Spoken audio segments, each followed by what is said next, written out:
faut que les gens arrivent à détacher l'image de l'avocat uniquement collée au contentieux. Et si c'est un gros promoteur, il peut venir avec des contrats types. Qu'il a des contrats types, il dit écoute, voilà, moi c'est ce que je fais signer à tous mes contrats. Il va pas forcément prévoir de clause de pénalité de retard de livraison dans son contrat. Mais moi, je me mets juste à la place du promoteur. Je me dis, mais annonce une date un peu plus large. Comme ça, dès le début, on évite ce facteur de déception. Là, on a Marc qui vient et qui dit qu'il veut nous vendre un appart. Mais est-ce que Marc, il a une société? C'est vrai. Et s'il a une société, quel type de société il a? Et quel poste il occupe dans cette société?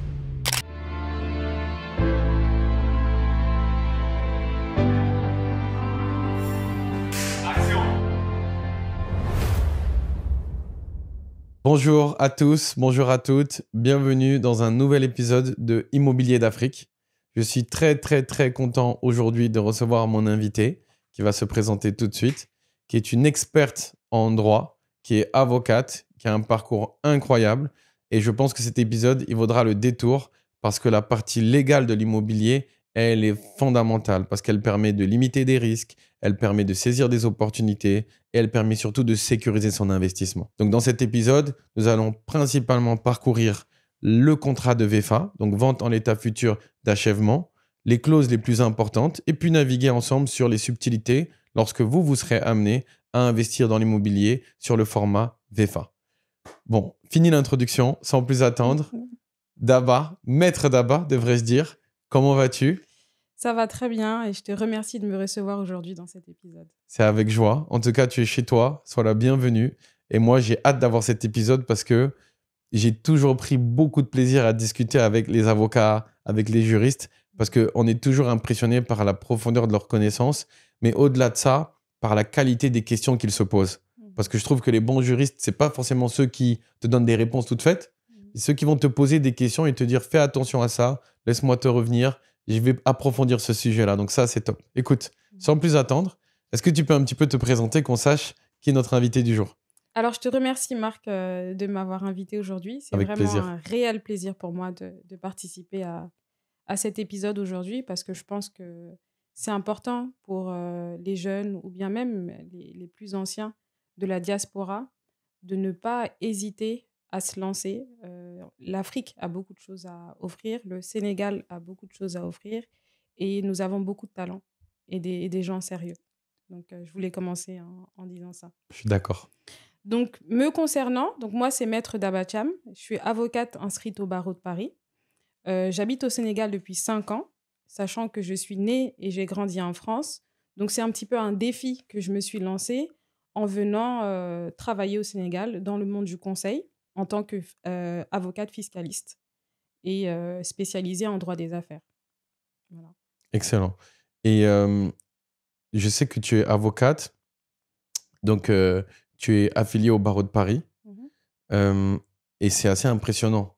Un parcours, je pense, académique excellent. Est-ce que tu peux un peu nous raconter les coulisses de ton parcours pour atteindre un tel niveau ? Je vais rebondir sur le parcours académique excellent parce que mes camarades vont peut-être rire quand ils verront, quand ils verront un petit peu ce commentaire. Mais écoute, je dirais que moi, ce qui m'a vraiment poussée à faire du droit, c'est un petit peu ma fibre naturelle pour la justice, pour l'équilibre et surtout pour un petit peu expliquer les situations de la vie de tous les jours, mais de manière d'un autre angle, qui régit un petit peu les relations humaines. Et tout est régi par des contrats, que ce soit le contrat de mariage ou le contrat... là, on va parler du contrat de Bien VFA. sûr. Toutes les relations sont Contrat de régies par des travail, contrats. bien Et sûr. surtout, il y a une responsabilité derrière chaque relation que l'on lit. Bien sûr. Donc voilà. Sur mon parcours, donc moi j'ai commencé en faisant de la science politique Ok. à l'Université de Montréal, ce qui n'avait absolument rien à voir avec le droit. Mais voilà, c'était pas forcément quelque chose qui m'a plu. Bien que j'ai beaucoup aimé mon expérience au Canada, ça m'a apporté de l'ouverture d'esprit. Ça m'a apporté aussi un réseau. Le réseau, c'est toujours très important à tous les niveaux, hein, qu'on fasse du droit ou autre chose.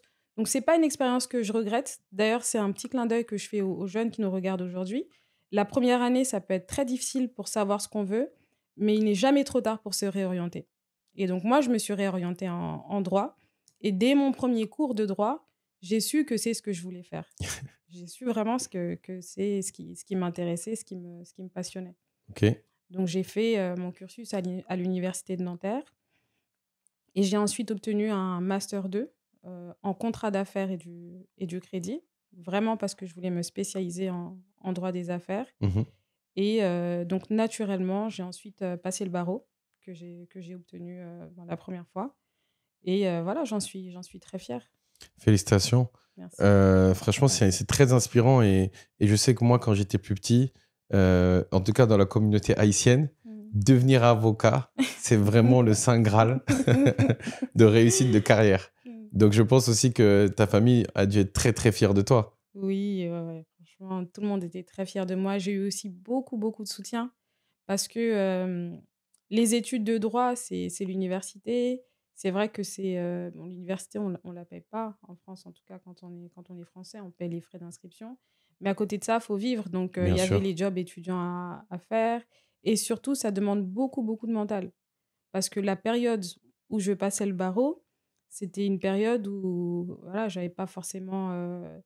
Enfin, j'avais un travail à côté, mais j'ai décidé d'arrêter parce qu'il fallait que je me concentre vraiment à 100% sur ça. Donc, pour ça, il faut quand même avoir le soutien de sa famille, le Mhm. soutien de ses amis. Et moi, j'ai eu un soutien, mais vraiment indéfectible de mes parents, de mes frères et sœurs qui m'ont toujours dit que j'étais capable d'y aller. J'ai eu le soutien de mes amis qui sont comme mes frères et mes sœurs. Et ça, je pense que il faut être très, très bien entouré quand on a certaines ambitions. Pour être avocate, à mon avis, il faut être bien entouré pour toujours se tirer vers le haut et savoir, en fait, se rappeler qu'on est capable. Incroyable. Voilà. Et dis-moi, je perçois dans ton discours Mhm.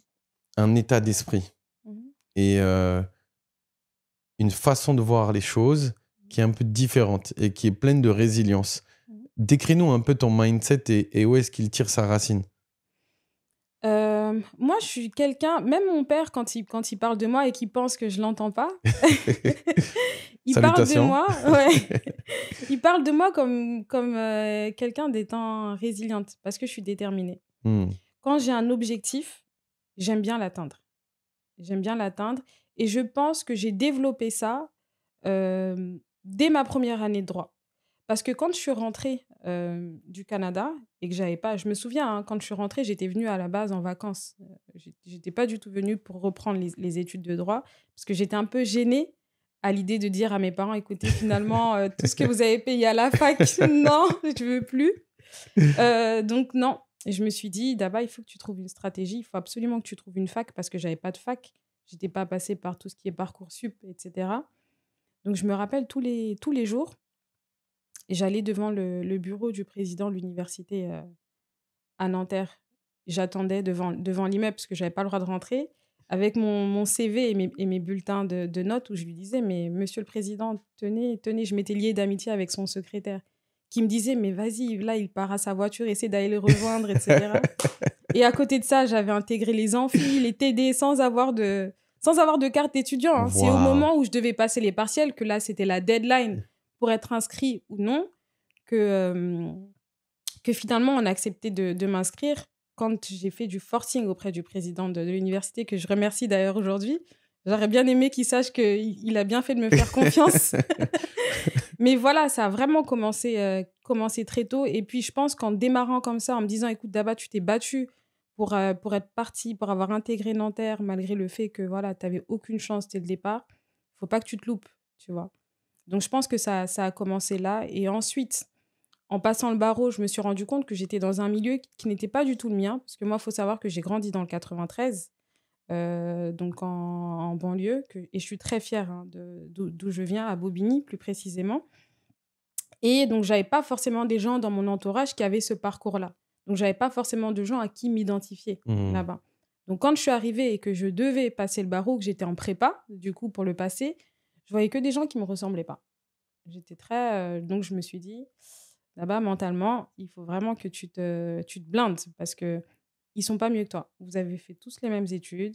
Aujourd'hui, si vous êtes là, c'est pour une raison. Vous avez tous la place. Donc, bats-toi. Et j'ai cru en moi. Et il y en a qui sont passés, d'autres qui ne sont pas passés. Et je fais partie de ceux qui sont passés. Donc, j'ai vu que c'était un mindset qui avait marché et que je souhaite continuer à avoir et à Waouh. transmettre. Écoute, en t'écoutant là, j'étais en train de me dire que je suis trop content que tu sois venu dans cette émission. Non pas uniquement pour le côté juridique qu'on va aborder, bien sûr, mais en fait, c'est une fierté personnelle pour moi de voir le courage, l'envie que tu as mis et surtout les actions que tu as posées. Ça veut dire l'humilité qu'il faut avoir pour se dire, je vais patienter et je vais attendre le président. Il va recevoir ma candidature, qu'il le veuille ou pas, il va me rencontrer. Ouais. Mais en fait, je veux que ça inspire des personnes, parce que souvent dans ma carrière, j'entends des personnes qui m'ont dit oui, tu as eu de la chance, ou c'est une coïncidence. Mais en fait, elle se provoque aussi ses chances. Et on dit aussi que la chance, c'est quand une opportunité rencontre de la préparation.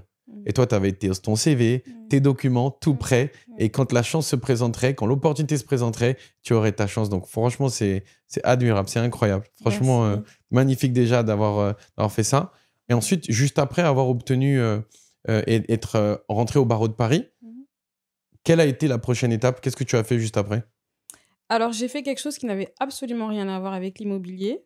Donc, j'ai intégré l'école des avocats où j'ai eu la chance d'avoir une première expérience professionnelle en Afrique du Sud, dans un cabinet anglo-saxon qui était spécialisé dans tout ce qui est mines et pétrole et gaz. Donc, j'ai intégré une équipe, une très belle équipe, qui traitait les questions pétrolières, gazières et minières de sociétés minières basées en Afrique francophone.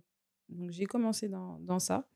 Et là aussi, pour la petite anecdote, ça a été très difficile pour moi d'avoir cette opportunité parce que en termes de réseau, malheureusement, quand on grandit dans le 93, on n'a pas ce réseau qu'on aurait eu si on avait fait les grandes écoles à Paris et qu'on était entouré de papa d'un tel qui est avocat ou d'oncle d'un tel qui est avocat, donc qui pourrait nous recaser dans des cabinets. Non, je n'ai pas bénéficié de ça.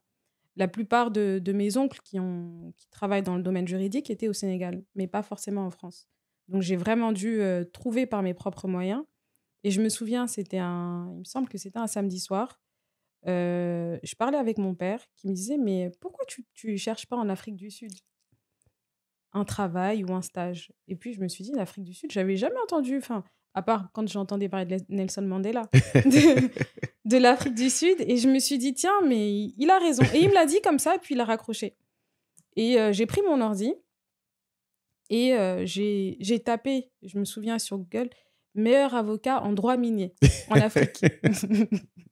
Donc, c'est vraiment comme ça que ça s'est passé. Hein. Meilleur avocat en droit minier en Afrique. Ok. Donc, parce que j'étais déjà quand même un petit peu intéressée par tout ce qui était ressources naturelles. Et là, il y a le nom d'un confrère qui sort. Donc, je regarde son CV. Je suis impressionnée par son CV. Et j'ai son adresse mail. Donc, je lui envoie un mail avec mon CV, lui disant voilà, que j'étais fascinée par son profil et que j'étais intéressée pour intégrer son équipe pour au moins 6 mois. Et puis ensuite, on verra. Et 1 heure après, il me répond. Waouh. Ouais. 1 heure après, il me répond et il me donne un entretien le lundi dans les bureaux de Paris. Incroyable. Comme ça. Donc, le lundi, j'y vais. J'étais pas du tout bonne en anglais, mais vraiment en anglais de français. Et maintenant, l'accent, ça va mieux ou pas? Mais non, ça va mieux. Mais attends, parce que j'arrive à l'entretien, l'avocat me dit, écoutez, je pourrais pas vous recevoir, mais mon collègue va vous recevoir. Ok. Donc, son collègue me reçoit, il est complètement anglo-saxon. Ok. Donc, je me dis, bon, ok, comment tu vas t'en sortir? Il parlait quand même un petit peu français. Ok. Donc, on a un petit peu échangé comme ça. Je pense qu'il a bien aimé mon état d'esprit et mon audace. Ok. Et il m'a dit, du coup, tu t'arrives quand à Johannesburg? Je lui dis, ben, la semaine prochaine, si vous voulez. Et comme ça. Waouh. Comme ça, je suis sortie, je suis allée à l'ambassade, j'ai regardé les démarches. Ça m'a pris peut-être après 2 semaines, le temps de trouver un logement, de faire mon visa. Et j'ai commencé comme ça le droit des ressources naturelles en Afrique du Sud, avant d'intégrer un cabinet à Paris quelques mois après. Alors, moi, j'ai une remarque, une question. Ouais. Déjà, j'observe qu'en fait, ça fait 2 fois que toi, tu frappes aux portes. Oui. Tu n'attends pas que quelqu'un vienne te chercher. Tu n'attends pas, parce que souvent, j'entends, oui, j'attends les opportunités. J'attends que l'on pense à moi. Mais en fait, toi, tu vas frapper aux portes et ça me fait totalement penser à moi, ce que j'ai fait dans mon parcours hôtelier. Donc, c'est trop drôle. Et la deuxième chose, c'est une question. J'aimerais savoir, ça fait 2 fois que tu mentionnes les conversations que tu as avec ton papa et ce qu'il te dit. Et il a peut-être joué un rôle important dans le développement de ta carrière et ton mindset. Partage-nous un peu le rôle qu'a joué ton père dans ta carrière et dans ta réussite professionnelle. Mon père, franchement, c'est mon premier soutien. Mon premier soutien, mon père, c'est lui qui m'a... Lui et ma mère, parce que c'est vraiment un duo, le meilleur duo. Vraiment, quand mon père dit ça, ma mère appuie toujours et vice-versa. D'ailleurs, mon père est plus frileux que ma mère. Ok. Ouais, ça, c'est une petite anecdote. Il ne sait pas qu'on pense ça, mais il est plus frileux que ma mère. Donc, très Mais- protecteur envers Ouais. tes choix. Très protecteur envers mes choix. Ouais, ok. Très protecteur. Mais il a toujours été celui qui m'a donné l'ouverture d'esprit. Ok. Parce que je pense que c'est ce qui fait la différence. C'est avoir cette ouverture d'esprit, ne pas avoir peur. Et il m'a toujours poussé pour ne pas avoir peur, en fait. Pour me dire que tous les champs des possibles étaient là. Tout est ouvert. Magnifique. Il faut juste que tu pousses, que tu demandes. Et quand tu demandes, le pire qui puisse arriver, c'est juste non, en fait. C'est juste non. Et après, la vie continue. Exactement. Et franchement, je note déjà dans tout ce qu'on s'est dit là, un mindset incroyable d'aller frapper aux portes, de ne pas abandonner ta résilience, avoir de l'ouverture d'esprit. Et surtout, tout ça, je le mets autour du fait de ne pas avoir de croyances limitantes, de ne pas se dire non à soi-même avant que l'autre n'ait eu l'occasion même d'entendre la question. Oui. Donc, écoute, trop intéressant. Ensuite, comment tu es revenu au Sénégal? Comment ça s'est fait? Et raconte-nous un peu ce passage-là. Alors, après mon passage en Afrique du Sud, franchement, j'avais adoré. J'ai intégré un cabinet parisien, un gros cabinet parisien. C'était vraiment une très, très belle expérience parce que j'ai été très bien formée. Mais il y avait un premier décalage. Le premier décalage, c'était que je pense que sur 150 avocats, j'étais la seule noire. Donc là, je sentais quand même cette différence, même si les gens étaient très sympas, très ouverts, ils m'ont beaucoup formée. J'avais quand même ce truc où je me suis dit, mais je me sentais pas vraiment à ma place. Et là où je me sentais vraiment à ma place, c'était en Afrique. Donc je me suis dit, je veux retourner en Afrique. J'avais pas forcément fait de focus sur le Sénégal, mais ce qui était dans ma tête, c'était de retourner en Afrique, quoi qu'il arrive. Parce qu'il y a quelque chose d'extraordinaire que j'ai remarqué quand j'étais en Afrique du Sud, c'était qu'il y avait quand même un mindset commun aux Africains. Je ne saurais pas comment l'expliquer.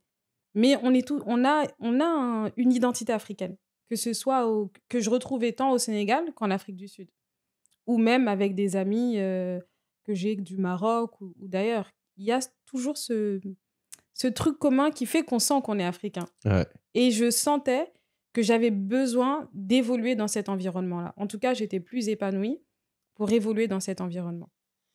Et vas-y, je t'en prie. Donc ensuite, j'ai eu une opportunité, une belle opportunité de mon ancien patron aussi qui m'a vraiment motivée à revenir et que je remercie d'ailleurs, et qui m'a proposé de faire de la fiscalité ici. Donc rien à voir avec ce que j'avais l'habitude de faire. C'était un challenge nouveau encore. Mais comme je suis une femme des challenges, On voit ça. je me suis dit, bon, pourquoi pas? C'est au Sénégal, c'est chez moi. Mes parents y habitent. J'ai toujours pris beaucoup de temps pour me consacrer à mes études, à mon univers professionnel. Donc, je me suis dit que ça me permettrait de lier les deux.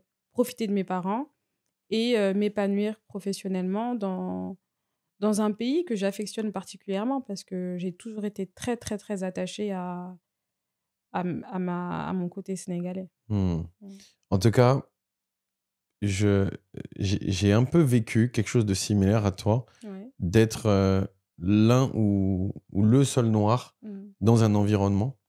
Et finalement, c'est vrai que c'est dur à expliquer parce que c'est pas tellement que l'on dit qu'il y a du racisme ou qu'on est maltraité ou quoi, c'est pas du tout ça. C'est plutôt l'idée de la représentativité. Et c'est vrai qu'au début, quand j'étais dans cette représentativité qui était très mince, j'ai dû, moi, me faire mon propre canevas, mon propre mindset et me dire, OK, il n'y a pas beaucoup de gens qui ont mon parcours, qui viennent du 93, qui viennent de Clichy-sous-Bois ou de Villepinte. Il n'y en a pas beaucoup. Donc, je trace ma route. Je ne regarde pas à gauche, pas à droite et je vais chercher ailleurs d'autres role models. Et quand je suis venu m'installer en Afrique, c'est vrai que j'ai eu un sentiment particulier d'être de retour à la maison. d'être chez moi, d'être là où je dois être, là où je dois essayer de créer de la valeur. Ouais, ça fait du bien. Hein. Ça fait trop du bien. Ok, je suis d'accord. Donc maintenant, ça nous amène à notre sujet. Tu es au Sénégal. Sans rentrer dans les détails, parce qu'il y a bien sûr la confidentialité, quels ont été tes premiers contacts avec l'immobilier au Sénégal? Alors, figure-toi que mon premier contact avec l'immobilier au Sénégal, je l'ai eu grâce à un monsieur, un jeune monsieur, qui est né, qui a grandi en France comme moi, qui vient du 93. Je ne citerai pas son nom. Normalement, les gens qui te suivent doivent savoir de qui je parle. Oui, on a fait un épisode ensemble. Voilà. Qui a accepté de me faire confiance pour le conseiller. Ouais. Pour le conseiller dans le domaine de l'immobilier. Bon, il a accepté de me faire confiance, je pense, pour 2 raisons principales. La première raison, c'est que je pense qu'il s'identifie un petit peu à moi à travers son parcours.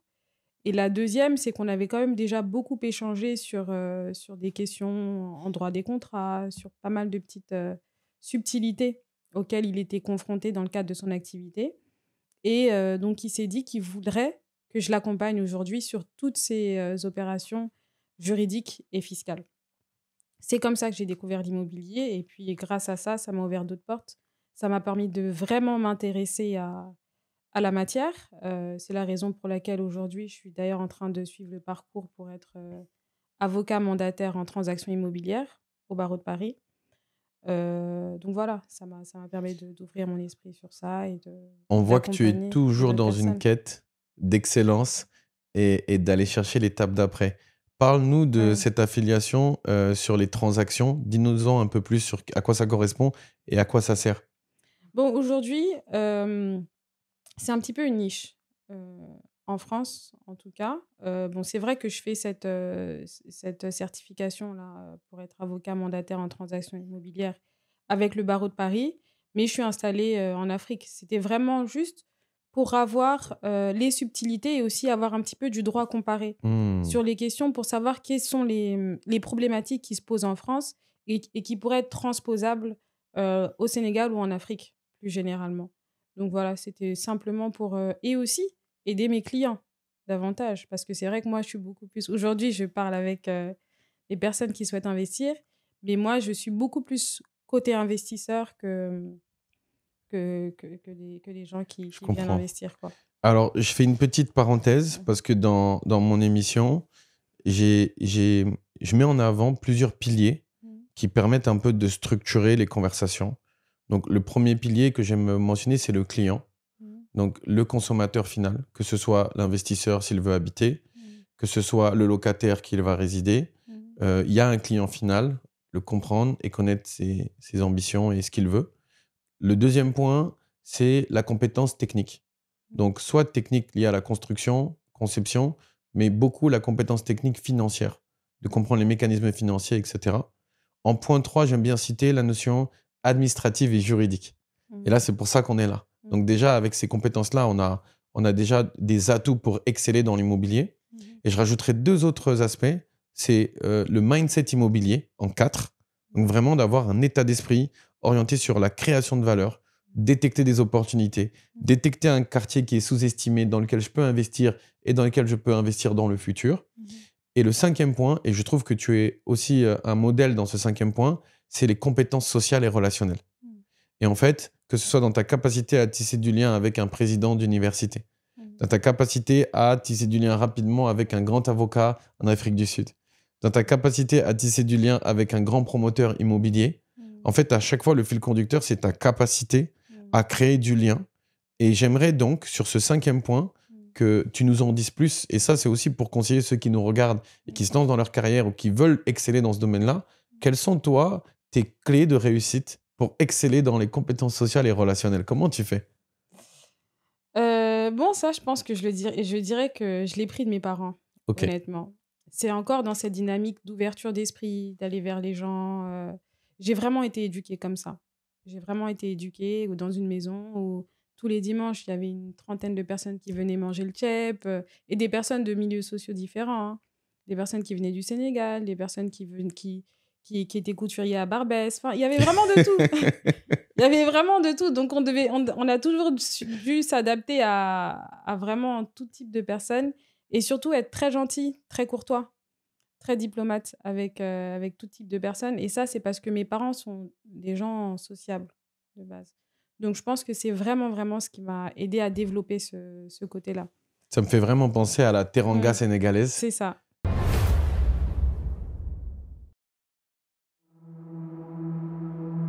Du séminaire immobilier d'Afrique.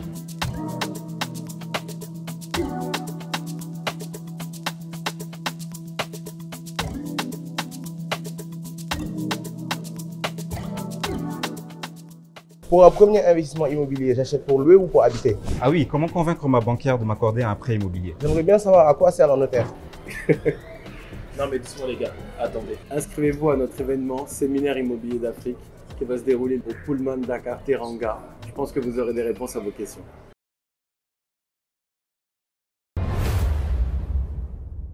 Quand je suis arrivé en 2017 pour diriger le Novotel et le Ibis Dakar, la première chose qu'on m'a dit, c'est qu'ici, au Sénégal, nous pratiquons la teranga. La qualité de l'hospitalité, qualité de l'accueil, le sourire, la convivialité. Et je le vois vraiment dans ces valeurs.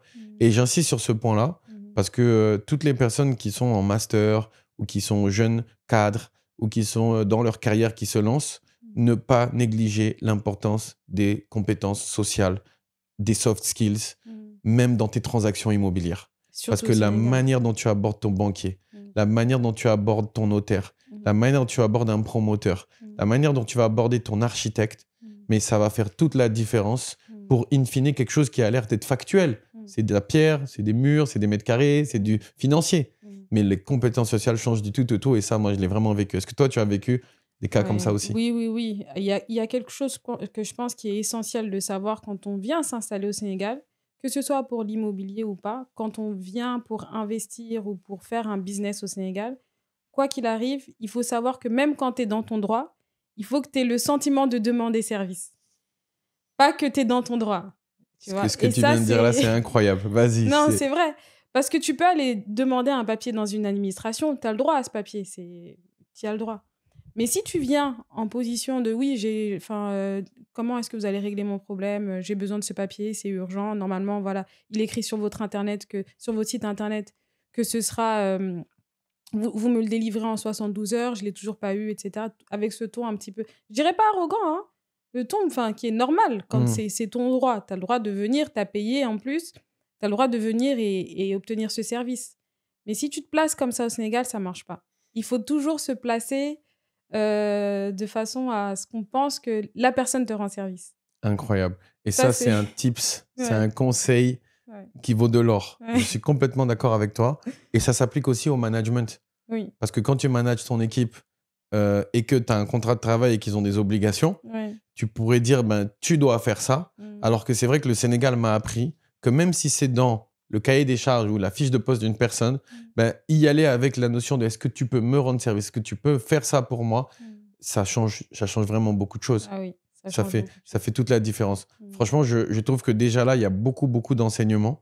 Et je me rends compte que les meilleurs avocats que j'ai eus, qui m'ont vraiment inspiré, ils ont toujours dit, le moins tu me fais intervenir sur les aspects juridiques, le mieux tu te portes. Essaye de voir de manière amiable et de manière relationnelle qu'est-ce que l'on peut accomplir. Parce qu'en fait, à chaque fois que nous, les avocats, nous mêlerons de cette situation, ça va devenir extrême, ça va devenir rigide. Et là, en fait, c'est un peu ce que tu dis. Tout ce qu'on peut faire à l'amiable, faisons-le. Ah oui, non, clairement. Même dans le cadre... le contentieux, nous, franchement, en tout cas, moi, dans ma façon de travailler, le contentieux, j'essaie d'éviter au maximum. Il faut que les gens arrivent à détacher l'image de l'avocat uniquement collée au contentieux. Non. Je pense que pour revenir à notre sujet relatif à l'immobilier, il faut faire intervenir l'avocat toujours avant. Il faut voir l'avocat comme un conseil qui permettra justement d'éviter le contentieux. Donc, et ça, c'est très important. Bien sûr. Et donc, en fait, dans un des tips, il y a la notion de soyons plus préventifs que correctifs.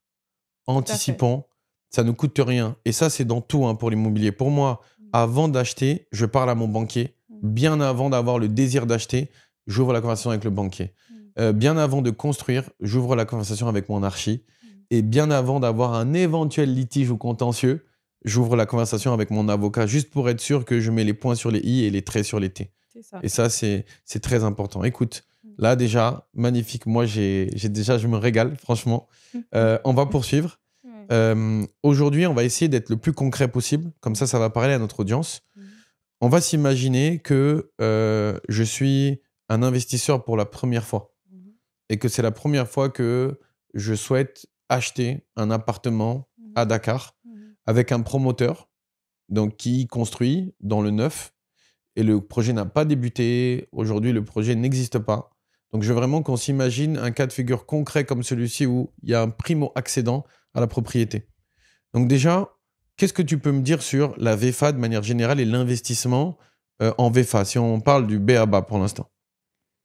Bon, après, je pense que l'investissement en VFA, c'est toujours important. Il y a les aspects business que je vais te laisser développer. Sur le fait que quand on achète en VFA, on achète un peu sur plan. Donc, les prix de départ peuvent être plus attractifs. Ça, c'est important. Mais sur l'aspect juridique, je dirais qu'il faut quand même faire attention à un certain nombre de points. Là, disons qu'on prend l'exemple du primo-accédant. La première chose à faire, à mon avis, c'est de s'assurer de la fiabilité du promoteur. La fiabilité réputationnelle, donc ça, je pense que c'est un petit peu faire ce que tout le monde fait. Bouche à oreille. Demander, bouche à oreille, regarder ce qu'il a déjà fait comme investissement. Mmh. Après, ça peut être un nouveau promoteur, c'est pas du tout bloquant. C'est vrai aussi. Mais échanger avec la personne et puis son entourage. Je pense que... Et puis en Afrique, on a l'avantage disons, facilement se connaître. En tout cas, au Sénégal, c'est très facile de savoir qui est qui. Bien sûr. Donc, il ne faut pas hésiter à se renseigner sur la personne, surtout quand c'est un nouveau promoteur. Sur l'aspect juridique, regardez s'il a une société, tout simplement. Bien Parce sûr. que c'est une personne physique qui va se présenter à vous. C'est vrai. Et qui va dire, écoute, voilà, j'ai tel projet, je propose ça dans telle zone, etc. Oui, mais d'abord, il faut voir, OK, là, on a Marc qui vient, qui dit qu'il veut nous vendre un appart. Mais est-ce que Marc, il a une société? C'est vrai. Et s'il a une société, quel type de société il a? Et quel poste il occupe dans cette société? Est-ce qu'il a les pouvoirs pour engager cette société? Il faut regarder tout ça. Incroyable. Ouais. Et pour ça, il faut juste faire des recherches sur Internet, de lui demander ses statuts, lui demander son RC, son RC, c'est quoi? RCCM. C'est le registre de commerce. OK. Le registre de commerce, en France, on dit plus le registre de commerce des sociétés. J'embête à chaque fois mes invités quand ils font des abréviations. Ouais, c'est ça. Je les taquine un peu pour que ce soit grand public. C'est ça, c'est le registre de commerce pour pouvoir avoir un peu plus d'informations sur sa société. Mais déjà, identifier la personne à qui on aura affaire. D'accord. Ça, c'est très important. Alors, on va rester dans le chapitre de la VFA. Tu as évoqué les aspects juridiques. Je vais parler aussi des aspects business. Tout simplement, quand on achète en VFA, comme tu l'as dit, on achète sur plan. Et en fait, on achète un projet futur, un futur achèvement. Et on paye au fur et à mesure par tranche, au fur et à mesure que le projet avance. Donc, l'avantage aussi, c'est que ça ne débloque pas une trésorerie immédiate et que je peux, au fur et à mesure des années, payer. Et donc, du coup, c'est plus confortable pour l'investisseur. Ensuite, je pense qu'il y a l'avantage aussi d'avoir un produit neuf, donc qui n'est pas passé entre plusieurs mains précédemment. Donc, on limite, entre guillemets, le risque du produit final que l'on a. Même si ce n'est pas toujours le cas, il faut aussi être prudent par rapport à ça. Et ensuite, par rapport au neuf, comme tu l'as très bien dit, par rapport à la VFA, quand on achète dans les premiers, généralement, les prix sont beaucoup plus attractifs parce qu'au fur et à mesure, le prix du marché augmente. Et parfois même, quand tu réserves en 2020, par exemple, et que le projet il dure 3 ans, si tu revends en 2022 alors que le projet n'est pas fini, tu peux déjà avoir fait une plus-value et beaucoup de gens l'ont fait. Donc déjà, c'est juste pour un peu parler de la VFA pour que ce soit parlant. Et puis ça, c'est de ce que moi j'ai observé. Il y a aussi la notion de les transactions dans de l'ancien. Aujourd'hui, je n'ai pas observé les mêmes niveaux de régulation de transactions dans l'ancien, par exemple en Afrique de l'Ouest qu'en France, avec les protections sur tout ce qui est diagnostic. Il y a beaucoup de diagnostics à faire pour voir l'état d'un bien immobilier. Donc, quand tu achètes un bien immobilier, c'est parfois un peu plus dur parce que tu ne sais pas ce qu'il s'est passé dans ce bien avant. Donc, je pense que ça, c'est vraiment juste pour parler de la partie VFA. Et ensuite, si on avance encore plus sur la partie juridique, il y a quelque chose qui est assez central, c'est le contrat. Donc, est-ce que tu peux nous introduire un peu le rôle du contrat dans la VFA et son importance?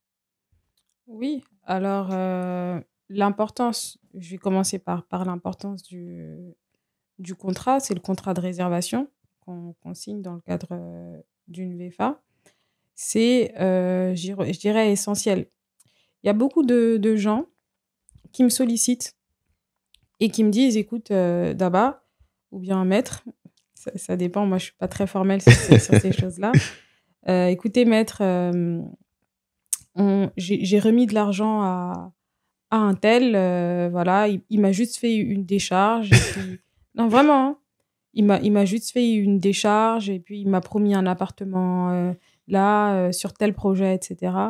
Et la première chose que je demande, ok, c'est, bon, je peux voir la décharge, j'ai la décharge généralement, ça, il n'y a pas de souci. Généralement, on me l'envoie sur WhatsApp. et je demande le contrat de réservation, il n'y a pas de contrat de réservation, il n'y a rien qui est signé. Et c'est le cas, là, je fais une petite parenthèse, aussi pour les terrains qui sont achetés ici. Ça fera l'objet peut-être d'un autre épisode. Mais beaucoup de gens, généralement, surtout quand ils sont à l'extérieur, oublient leurs réflexes. Parce que je pense que pour acheter sur plan en France, ou même ailleurs, dans un autre pays d'Europe, il y a tout un cérémonial qui est mis en place. On se renseigne sur la société, on se renseigne sur le projet, sur le type de bien qu'on va acheter, sur le prix, sur le mode de décaissement. Mais il se dit, je sais pas, c'est en Afrique, c'est peut-être moins encadré. Il y a ce stéréotype-là, en fait. Et généralement, le stéréotype, il vient des personnes de l'extérieur qui se disent, de toute façon, c'est l'Afrique. J'envoie l'argent à mon oncle, il va gérer ça pour moi. Ou... C'est vrai, il y a toujours un intermédiaire en plus. Toujours. J'envoie l'argent à mon oncle, il va gérer ça pour moi. Il connaît le promoteur, c'est quelqu'un de confiance. Ils ont fait le même lycée ou la même fac. Ok. Mais ça ne marche pas comme ça. Il faut vraiment se détacher de ces stéréotypes. Il y a des promoteurs sérieux, il y a des professionnels aussi très sérieux. Je parle des avocats, je parle des notaires qui peuvent vraiment accompagner pour encadrer chaque remise de fonds qui est faite. Donc, le contrat de réservation, pour revenir à ta question, il permet d'encadrer un petit peu toute cette période d'avant livraison. La période de construction, les décaissements, la date de livraison, les garanties relatives à la construction, les garanties relatives à l'achèvement de la construction, un petit peu les défauts de paiement de la part aussi de la personne qui investit. Bien sûr. Donc, tous ces points-là, ils sont prévus par le contrat. Ok. On va rentrer dans le détail du contrat juste après. Je vais revenir sur quelque chose que tu as dit que je trouve très important. C'est le fait de se précipiter dans les acomptes que l'on verse, dans les montants que l'on donne à un promoteur ou à un propriétaire de terrain. Et souvent, je détecte quelque chose que les Américains appellent FOMO, Fear of Missing Out. Et j'ai peur de rater une opportunité que l'on m'a dit, c'est maintenant ou jamais. Et donc, dans cette précipitation-là, je me dis, j'ai une opportunité de devenir riche tout de suite. Et là, si j'envoie pas l'argent, je perds l'opportunité.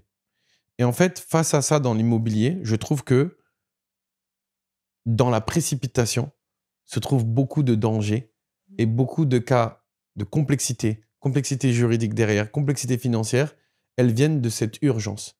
Et moi, à titre perso, je me méfie tout le temps quand il y a beaucoup d'urgence et quand la personne en face, celui qui vend un terrain ou celui qui vend un immeuble ou un appartement, lorsqu'il me précipite et qu'il me dit vite, vite, on accélère, donne-moi l'argent d'abord, j'ai tendance à me méfier et à être très prudent.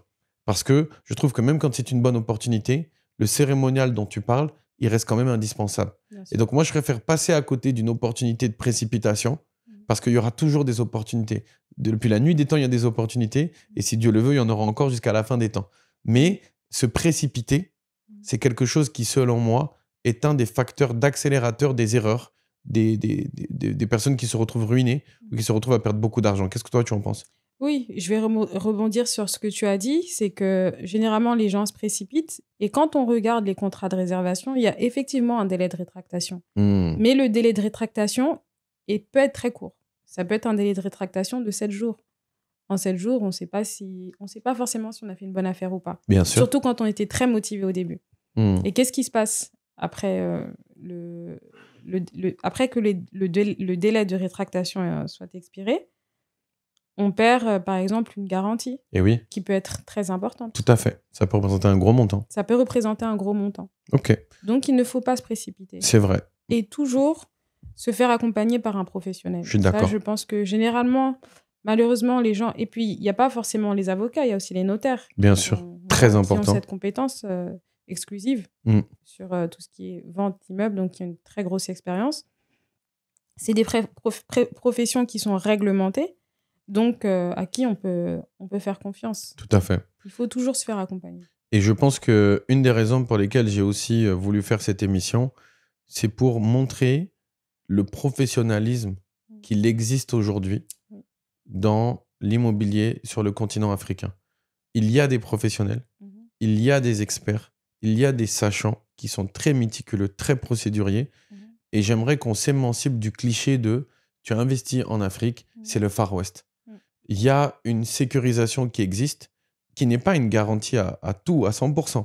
Mais en tout cas, c'est beaucoup plus garanti que ce que l'on entend dans les bruits de couloir, comme quoi tu as investi en Afrique et c'est toujours l'informel. Les professionnels sont là, il faut les chercher. Et puis, il faut faire son travail de due diligence, de se renseigner et de voir qui est qui, quelle est la réputation de ce professionnel, comment il travaille. Et je trouve que moi, à chaque étape de mes investissements, j'ai à chaque fois rencontré des professionnels mais qui m'ont fait gagner énormément de temps, d'argent et surtout de mots de tête. C'est vrai, c'est vrai. Et surtout aussi, pour revenir sur ce que tu dis, sur le professionnalisme, on parle des professionnels, mais il y a un cadre légal Bien sûr. qui est là, qui est posé et qui est respecté. Le but, c'est pas d'aller en contentieux, mais il faut savoir qu'il y a un cadre légal. Qui fixe, bien sûr. Ouais. Vraiment, il y a le code de la construction au Sénégal, il y a vraiment... Tout est réglementé. La copropriété, c'est réglementé. Absolument. Tout est réglementé. Donc, on se lance pas, non, c'est pas du tout le Far West. C'est clair. C'est encadré juridiquement. Mais comme je l'ai dit, pour connaître les subtilités, surtout quand on ne vit pas au Sénégal et quand on ne maîtrise pas l'environnement juridique ici, on peut se faire accompagner. Et des professionnels spécialisés en droit foncier ou en droit immobilier, il y en a. J'ai plein de confrères aujourd'hui qui seraient heureux d'accompagner les futures personnes qui viennent investir ici. Bah, c'est top. Voilà. Nous allons maintenant aborder, juste avant de parler des contrats, un peu des clauses en détail, nous allons aborder quelques risques et rappeler les risques qui existent dans la VFA, parce qu'il ne faut pas non plus dépeindre un portrait uniquement positif et tout rose. Il y a des risques et en fait, gérer ses investissements, c'est aussi gérer son niveau de risque. J'ai un investissement, j'ai un rendement que j'espère et ce rendement, il récompense le risque que j'ai pris. Toi, de point de vue juridique, c'est quoi les quelques risques essentiels que tu observes et sur lesquels tu recommanderais de prêter attention? Je dirais de tête les 3 risques principaux que j'observe, en tout cas auxquels je suis confrontée dans le cadre de mon expérience. Le premier, c'est celui relatif au retard de livraison. Le retard de livraison, c'est une question quand même qui vient très fréquemment, surtout récemment avec le Covid. Covid, il y a eu beaucoup de retard de livraison, de modification de prix des matières premières, etc. Donc ça, c'était un premier risque. Le deuxième risque, généralement, c'est relatif au défaut de construction. Donc ça, tu pourrais nous dire tu pourrais nous donner des tips sur un petit peu tout ce qui est relatif à la réception du bien. Et le troisième risque auquel il faut faire très attention, et là, ça rejoint un petit peu le premier point quand je disais qu'il faut savoir avec qui est-ce qu'on s'engage, c'est le risque relatif à l'insolvabilité du promoteur. Ok. On va ensuite associer ces risques à quelques points de contrat qu'on va voir juste après. Mais si on plonge déjà dans le premier risque de retard de livraison, je pense qu'il est important d'évoquer que quand une personne investit en VFA au Sénégal ou en Côte d'Ivoire, au Bénin ou autre, je pense qu'il est intéressant de ne pas prendre des investissements qui sont à la limite de son pouvoir d'achat et qui lui laissent une forme de marge. Parfois, je recommande à certaines personnes qui voulaient commencer par un appartement à 150 millions, 200 millions, de débuter avec un appartement à 50 millions.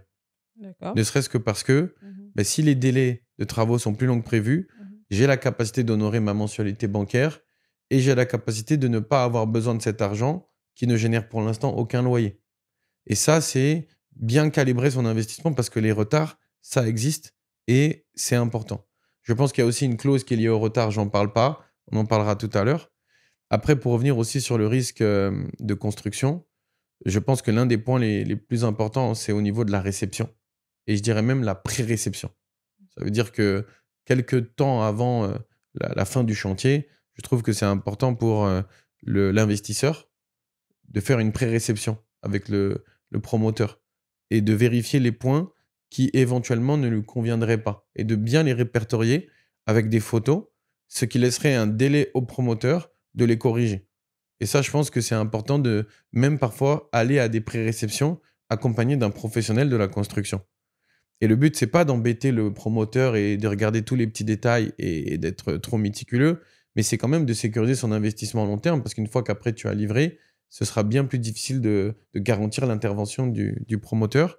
Mais à contrario aussi, je mets une réserve à être parfois trop méticuleux parce que si les points de détail que tu veux corriger, ils sont mineurs et que le locataire ne le verra pas et que ça n'abîme pas la structure du bien, ben, ça ne sert à rien de perdre 4, 5, 6 mois de loyer à attendre que ce soit rectifié, alors que tu peux réceptionner et éventuellement, avec les loyers que tu vas encaisser, quand le locataire sortira pour la première fois, tu pourras faire des petits travaux de remise à niveau. Donc, je pense que sur ces points-là, d'être attentif à la procédure, au cérémonial de pré-réception, je pense que c'est essentiel. Et aussi, les promoteurs, je trouve que c'est important d'avoir des promoteurs qui, avant qu'un client vienne faire une pré-réception, eux fassent une pré-réception en interne pour ne pas que le client découvre des choses qui sont assez élémentaires que le promoteur aurait pu détecter de lui-même sans que le client ait à le signifier parce qu'après, ça rompt un peu la confiance avec le promoteur en se disant mais comment ça se fait que ces détails-là, il ne les a pas vus, ces alignements, il ne les a pas vus. Donc je pense qu'il y a ce point. Et après, j'aimerais avoir un peu ton avis, toi, sur le troisième risque parce que c'est un risque sur lequel je ne suis pas encore serein à 100%, sur le risque de solvabilité. Quels sont les moyens que tu utiliserais, toi, en théorie, pour pouvoir un peu tester la solvabilité d'un interlocuteur? Parce que finalement, c'est dur à déterminer à l'avance. C'est dur à déterminer à l'avance. C'est pourquoi il faut prendre des garanties. Moi, ce que je recommande, c'est d'exiger une garantie du promoteur. On parle de garantie financière d'achèvement. La garantie financière d'achèvement, elle est plus intéressante quand c'est, par exemple, un tiers qui garantit l'achèvement. C'est-à-dire que, par exemple, le promoteur peut rencontrer des difficultés financières qui ne lui permettent pas d'arriver à la fin du projet. La banque prendra le relais dans le cas d'une garantie d'achèvement, financière d'achèvement. La banque prendra le relais, s'engage à prendre le relais pour terminer la construction. Ça peut être intéressant.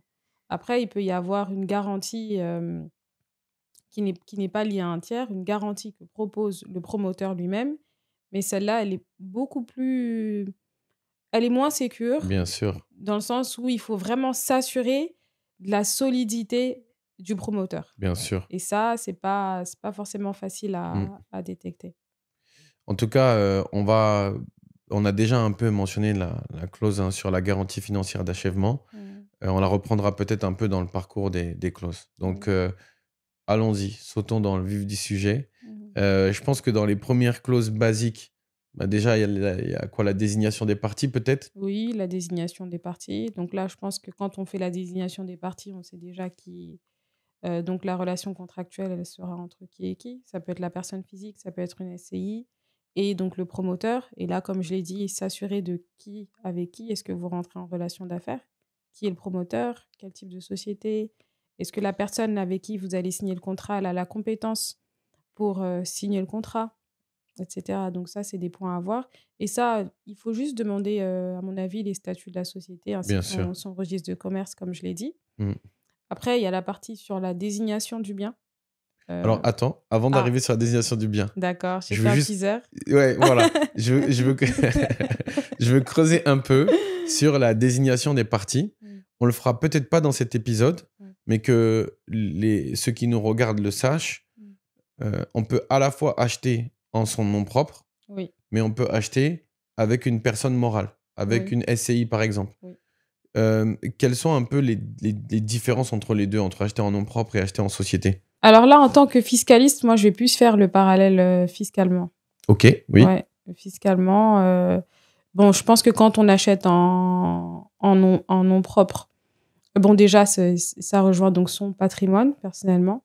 Et on sera, par exemple, plus soumis à l'impôt, à l'IR, donc l'impôt sur les revenus. Mhm. Alors que dans le cadre de la SCI, on peut opter. On peut opter pour payer, par exemple, l'impôt sur le revenu ou l'impôt sur les sociétés. Ok. De toute façon, sur cette partie fiscale que je trouve très intéressante, Oui. je pense qu'on fera un épisode à part. Comme ça, on va vraiment rentrer en profondeur sur la partie fiscalité. Mais c'est bien déjà de sensibiliser ceux qui nous écoutent sur la notion que la fiscalité n'est pas la même entre le fait que j'investisse en nom propre et que j'investisse en société. Tout à fait. Il y a même aussi la sensibilisation sur les enjeux de transmission. Ah oui. Oui, Parce oui, qu'en bien sûr. fait, normalement, quand on transmet, après, je ne suis pas expert, mais de ce que j'ai appris, ben, on peut d'ores et déjà mettre des personnes dans la SCI qui seront susceptibles d'être des successeurs. Donc, Oui, je pense oui, qu'il y a oui. cet intérêt-là aussi qu'on pourra avoir, mais en tout cas, on le creusera parce que je veux vraiment faire venir les détails et qu'on aille en profondeur. Ce n'est pas encore l'objet de l'émission Ouais. Non, mais d'aujourd'hui. je pense que c'est quand même, ce sera un épisode très intéressant sur un petit peu traiter les impacts fiscaux Tout à fait. des différents investissements immobiliers qui pourraient. C'est clair. Et puis aussi, sur les sociétés, on peut aussi faire des déductions et déduire des charges, ce qui n'est pas forcément le cas quand on est en nom propre. Donc ça va être vraiment passionnant d'en parler. Maintenant, si on arrive sur la désignation du bien, n'est-ce pas? Alors, l'objet du contrat. Est-ce que l'objet du contrat intervient avant ou après? Je suis pas juriste, hein, donc je pose la question. Qu'est-ce que tu entends par objet du contrat déjà? L'objet du contrat, là, par exemple, comme je le disais dans le cas de la VFA, c'est un contrat de réservation qu'on Ouais. signe. Donc, l'objet du contrat, c'est vraiment de régir les relations contractuelles entre les parties pendant cette période de construction. Ok, très bien. C'est ça. Donc là, on est dans le cadre d'un contrat de VFA, un Exactement. contrat de réservation en VFA. Ok, C'est ça. super. Exactement. Et- C'est pas le contrat de vente en lui-même. Là, Exactement. c'est vraiment le contrat de réservation Exactement. qui régira donc toutes les opérations qui vont intervenir avant qu'on arrive au contrat de vente. Et pour ensuite accentuer sur l'objet, je te pose encore des questions de profane, hein, même si j'adore la Non, série. il n'y a pas de souci. J'adore Il n'y la a pas série de Suits. question de profane. Ça fait pas de moi un bon avocat encore. Mais du coup, il y a certains avocats m'ont dit que le contrat de réservation est quand même très engageant. Ah oui, bien sûr. Ce n'est pas juste une feuille de papier basique, il y a quand même une valeur à ça. Qu'est-ce que tu peux m'en dire? Oui, il est très engageant. Tout à l'heure, ce que je disais par rapport au délai de rétractation, par exemple, lorsqu'on a fait le premier paiement, c'est prévu par le contrat de réservation. C'est-à-dire que si, dans les 7 jours, par exemple, qui peuvent être prévus dans le contrat de réservation pour se rétracter, on part au-delà des 7 jours, on est engagé. C'est-à-dire qu'on doit se conformer aux obligations qui sont prévues par ce contrat. Et les deux parties sont engagées. Et les deux parties sont engagées. Donc le promoteur également, C'est ça. lui ne peut pas, à sa guise, déterminer que j'annule la réservation, je te rends tes fonds, sans qu'il y ait, à un moment donné, un non-respect d'une des clauses. Exactement. Sinon, il sera soumis à un dédommagement Bien sûr. de l'investisseur. Donc déjà, je pense que ça, c'est une partie importante à savoir que quand vous signez un contrat de réservation, il faut être vigilant, il faut être un peu sûr de soi. Il y a le délai de rétractation, mais comme tu l'as dit, il est court parce que c'est engageant. Ok, on saute maintenant sur la partie la désignation du bien. À quoi est-ce que sert cette partie? À quoi est-ce que ça correspond? La désignation du bien, c'est très, très important dans le sens où les parties se mettent d'accord sur le bien qui sera vendu et le bien qui sera acheté, ainsi que ses caractéristiques. Je dis n'importe quoi, par exemple, un appartement de type F2, situé à tel étage, avec telle et telle commodité. Tout ça, c'est prévu dans la désignation du bien. Donc, le mieux, c'est d'être le plus précis possible en cas de contentieux pour être sûr de pouvoir se prévaloir de cette clause et dire, voilà, j'ai signé pour acheter tel type de bien, c'est d'ailleurs prévu par le contrat de réservation, et qu'aussi, le promoteur puisse dire, écoutez, je vous ai livré tel type de bien, aujourd'hui, vous me dites que vous n'êtes pas intéressé par ce bien-là, c'est ce que vous vouliez, voilà le contrat de réservation. Donc, il faut être très précis sur la désignation du bien, parce que c'est le point de départ de tout. Et cette partie-là m'intéresse particulièrement. Parce qu'en fait, là, la terminologie, elle a tout son sens. Je prends un exemple. Si l'immeuble dans lequel je réserve a 8 étages et que moi, j'ai réservé un F2, donc une chambre-salon, au 8e étage, le fait d'écrire 8e et dernier étage ou d'écrire simplement 8e étage, ça peut changer beaucoup de choses. Oui. Parce que si en cours de route, le promoteur se dit qu'il veut rajouter un 9e étage ou un 10e étage, la désignation, elle change entre 8e et dernier étage et 8e étage tout court. Tout à fait. Et ça a un impact. Et Bien parfois, sûr. on ne s'en rend même pas compte. Ou dans la désignation, peut-être aussi, il y a les enjeux liés à un groupe électrogène de secours. Quelle est la puissance de ce groupe? Quelle est la taille de ce groupe? Et quand je vais ensuite réceptionner mon bien, si dans le descriptif, il y avait un groupe, je peux aller vérifier et m'assurer qu'effectivement, il y a bien un groupe. La place de parking. Oui. La place de parking, c'est un enjeu qui est stratégique puisque ça fait partie intrinsèque de la valeur locative. Comme on le dit souvent dans l'émission, la valeur locative, c'est le nerf de la guerre. La valeur d'un bien, elle ne se limite pas qu'à sa localisation, qu'à son nombre de mètres carrés. Il y a aussi son potentiel locatif. Il peut y avoir des biens qui sont esthétiquement désagréables, pas jolis, petits, mais qui sont tellement bien placés qu'ils génèrent un loyer très important. Mais quand tu revendras ce bien, tu ne vas pas te baser sur le coût du mètre carré, tu vas te baser aussi sur la capacité locative. Donc, c'est pour ça que cette capacité locative, elle est importante.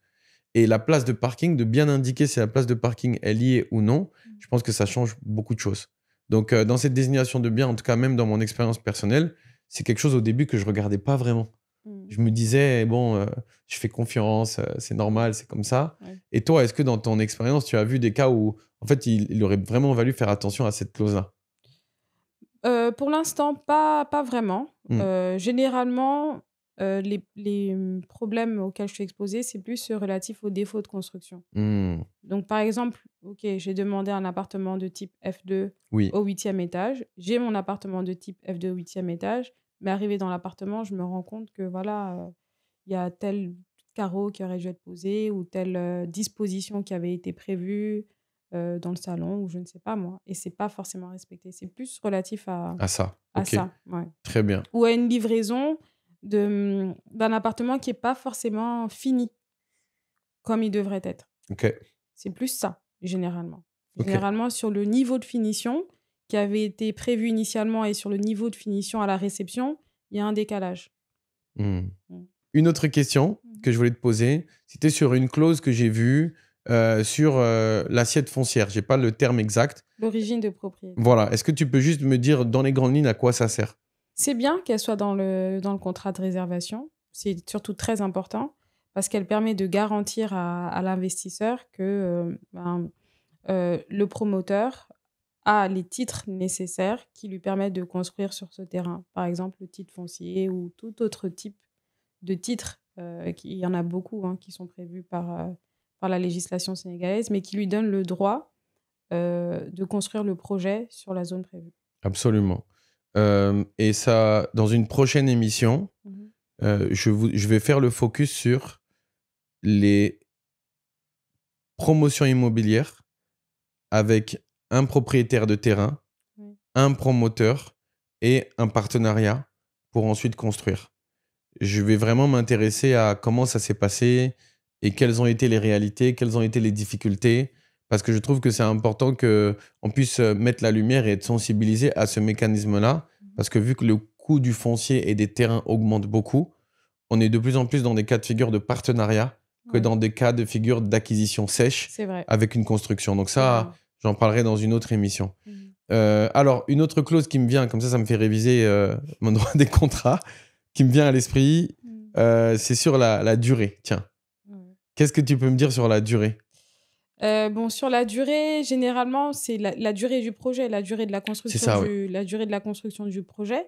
C'est une clause qui est très importante Mhm. parce que, comme je le disais, l'un des risques principaux dans le cadre de la VFA, du modèle de la VFA, c'est le retard de livraison. Ok.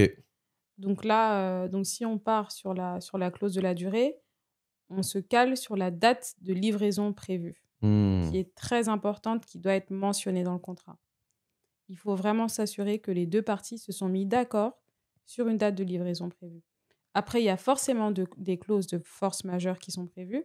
Donc, je m'explique. Les clauses de force majeure, c'est les clauses qui permettent de suspendre l'exécution du contrat pendant un moment donné du fait d'éléments extérieurs imprévisibles. Bon, là, Le Covid, comme le Covid, par comme le exemple? Covid, c'est Ok. ça, exactement. Des Très bien. éléments imprévisibles, irrésistibles. Là, je révise un peu mes cours de droit, mais que aucune des parties n'aurait pu prévoir au moment de la signature du contrat. Ok. C'est ça, C'est ça la notion, c'est qu'on ne pouvait pas le prévoir au moment de la signature. exactement. Et Je qui n'est comprends. pas aussi du fait des parties. Qui n'est pas, par Ah, exemple, le Covid, enfin, c'est une pandémie, c'est pas du fait des parties, c'est arrivé comme ça. je comprends. C'est ça. Alors, je vais te poser une Une question. grosse tempête, par Oui. exemple, qui vient et qui rase tout le projet, un tsunami, c'est pas du fait des parties, c'est un fait de la nature. Ok. Et sur cette partie-là de la force majeure, je vais te poser une question. Je ne sais pas si tu pourras me répondre parce que parfois ça dépend du cadre, etc. Mais admettons que je suis promoteur, j'ai pris un sous-traitant qui me fait mon gros œuvre et que ce sous-traitant il fait faillite ou il n'honore pas son contrat pour X, Y raison ou il n'est pas professionnel. Est-ce que ça, c'est un cas de force majeure? À mon avis, non. Ok. À mon avis, c'est pas un cas de force majeure. Ok. Dans ce cas-là, le promoteur devra prendre la responsabilité d'engager un autre, Et oui. un autre constructeur ou Notre je sais pas, un sous-traitant. autre sous-traitant Ouais. qui honorera ses engagements et il aura, lui, l'obligation ou en tout cas la possibilité de se retourner contre ce premier sous-traitant Bien sûr. qui l'aura lésé. Tout à fait. Mais Donc c'est même pas entre du le tout un cas de force sous-traitant majeure. et le promoteur, C'est ça. eux aussi ont leur contrat qui les lie à avec fait. leurs propres clauses à eux de Exactement. retard et autres. Exactement. Effectivement. Donc en fait, c'est très, très, très technique. Oui, Ça, oui. c'est hyper intéressant. C'est Et ça. donc du coup, quand on est sur la durée, tu as mentionné la notion d'une date. Oui. Moi, souvent, je vois marqué deuxième trimestre 2025, troisième trimestre 2026. Finalement, en fait, c'est une date. Ça reste acceptable comme une date, quoi. Alors moi, je pense que dans ce cas-là, mes clients sont très bons. Hein. Parce que moi, Ok. comme je vous ai dit, je suis côté promoteur, Ok. généralement. Et c'est vrai qu'eux, ils sont très précis sur les dates. Hein. Ok, donc c'est sont, vraiment une fin de mois, tel mois, 31 oui, décembre. ils peuvent même donner des dates en disant au plus tard le. Ok. Au Et ça, plus c'est tard le. rassurant, hein. Et ça, c'est plus rassurant que de dire au premier trimestre. C'est À vrai. mon avis, le mieux, c'est d'être le plus précis possible sur la date. Et il y a une chose que moi, j'ai observée. Attention, Oui. je fais une nuance. Dis-moi. Le mieux, côté investisseur. Ah oui. Ouais, c'est ça. Côté promoteur, j'aurais peut-être pas le même conseil pour Bah oui, donner de se plus laisser une marge. C'est ça. Mais ça, c'est normal. Exactement. Les intérêts. Mais là, si je me place du côté de tes amis les investisseurs, je veux dire de nos amis les investisseurs, C'est je dirais vrai. que non, le plus on a une date précise, le mieux plus c'est. c'est sécurisant. Je suis d'accord. Et tu vois, quand je suis arrivé au Sénégal en 2017, j'ai observé en fait quelque chose que j'avais pas trop compris. C'est que sur les contrats de réservation, j'observais quelques promoteurs qui mettaient des dates très ambitieuses. Ça veut dire que moi, je venais peut-être pour réserver un appartement. Ouais. J'étais pas forcément pressé. Donc, qu'ils m'annonçaient 18 mois, 24 mois ou 30 mois, j'allais pas forcément refuser ou accepter d'acheter plus ou moins. C'était pas une variable importante. Mais je comprenais pas, certains mettaient 24 mois. Et ils ne respectaient pas les 24 Et ils mois. ne respectaient pas les 24 mois. Est-ce que tu regardais après les clauses Je regardais après, mais de je me suis dit, mais pénalité en cas de retard de oui, livraison, etc. après on va en Parce que parler. généralement, ça, c'est dissuasif. On essaie, quand on a des bonnes clauses de pénalité dans le cas de retard de livraison, ou bien des causes de résiliation du contrat en cas de retard de livraison, c'est dissuasif quand même pour mettre un délai qu'on ne respectera pas. Bien sûr, mais moi je me mets juste à la place du promoteur, je me dis, mais annonce une date un peu plus large. Oui. Comme ça, dès le début, on évite ce facteur de déception. C'est Parce vrai. que se projeter dans 2 ans et demi ou dans 2 ans ou dans 3 ans, c'est quasiment pareil quand tu es au tout début du projet. Mais je trouve que maintenant, les promoteurs, ils ont intégré ça. Et Oui, quand on regarde les dates maintenant inscrites, ils mettent parfois même 3 ans, parfois certains même mettent 4 ans. oui, Après, je sais qu'ils ont l'intention de le livrer avant, mais ils veulent plus s'exposer à des dates de livraison lointaines. Et ce que j'aime bien, c'est que le marché s'équilibre. Parce qu'après, je vois de plus en plus de clients aussi, d'investisseurs qui disent, il y en a un qui promet de livrer dans 2 ans, un qui promet de livrer dans 4 ans. Moi, je vais aller vers celui qui promet de livrer dans 2 ans Mm. et qui s'engage avec des pénalités parce que ça me rassure dans mon investissement. c'est ça. Ouais, Exactement. Non, je pense que c'est. Et puis, c'est aussi mieux pour les promoteurs d'être le plus honnête possible. Et de finir. Il faut pas se dire aussi, parce qu'il y a ce stéréotype-là du manque de sérieux des Hmm, promoteurs. Faut pas forcément se dire, oh, ils vont prendre l'argent des gens, ensuite, ils viendront 4 5 ans après. Non. Faut savoir qu'en tout cas, dans l'Afrique d'aujourd'hui, dans le mindset d'aujourd'hui, les gens travaillent. Donc, plus ils terminent tôt le projet et ils le terminent bien, plus ils pourront réaliser d'autres projets. bien Aujourd'hui, sûr, quand on regarde l'essor de l'immobilier au Sénégal et dans d'autres pays d'Afrique, il est super important. c'est vrai. Je veux dire, le potentiel, il est énorme. Hmm, Et les promoteurs, aujourd'hui, tels que je les vois, en tout cas, les promoteurs que j'accompagne, c'est des promoteurs ambitieux. hmm. Donc, ils ont toute la volonté du monde et ils ont aussi tout l'intérêt de livrer tôt et de livrer bien. Et aussi, il y a le facteur de concurrence. Mhm. Avec maintenant, comme tu dis, l'essor de l'immobilier, la concurrence fait que on veut construire mieux, on veut construire plus vite, on veut des matériaux plus durables. Donc, c'est pour ça que dans un marché, quand il y a une concurrence, finalement, c'est sain en fait. C'est vrai, Ça pousse vers le haut, ça tire vers le haut. tout à Alors fait. que quand il y avait quelques acteurs sans trop de concurrence, ben, c'est les quelques acteurs qui définissent les standards de marché et ils n'ont pas forcément intérêt à les élever. Tout à Et fait. là, je vois qu'il y a beaucoup d'efforts sur la communication. On voit même des bâches devant les chantiers qui sont de plus en plus jolies. On voit des efforts de marketing qui sont de plus en plus forts.